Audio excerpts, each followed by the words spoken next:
Hello जय Jagannath good morning. आज Sunday में आपको सकाल सकाल पणस कठा रेसिपी शेयर करछि। आपण भाबे कि भेज मटन तरकारीटा बोलिकी तो फास्ट कौन करेंगे ना पणस कठा को काटिया हाथ में सोरिष तेल लगे साइज करके काटिदेवे।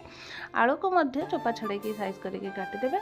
काटी सारा पर आपण करेंगे ना भल भाव धोईकी प्रेसर कुकर रे गोटे हुइसेल देवे। मात्र गोटे ही देवे ना से बेसी सीझी गले भल लगे ना।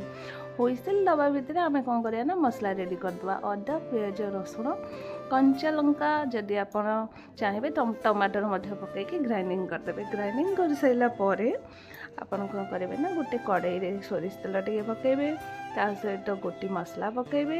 गोटी मसला पकई सारा पर आम जो ग्राइंडिंग करके रखि मसला को ताकू ता देहरे ऐड करदबा।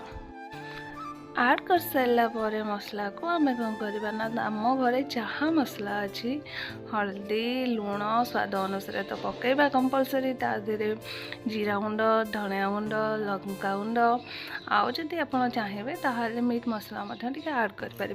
ता सहित मेथी पत्र टे दबा धनिया पत्र टे दबा देकी मसला रेडी करदबा। मसला रेडी हो गला पर आउ गोटे पैन बसईकी ता देहरे आम कौन करवा ना सीझी जाइथिबा पणस कठा को टिके तेल पकईकी भाजीदबा। एमती भाजी सारा पर पणस कठा को टिके गोल्डन कलर हो गला पर आलू को मध्य भाजीदबा। आमर तो मसला रेडी थी मसला को पकईकी कौन करदबा ना आउ टिके कषिदबा। जदि आप कषा खाइबे ताहले तादरे धनिया पत्र टिके पकईकी गरम मसला टिके पकईकी बाहर करदेबे।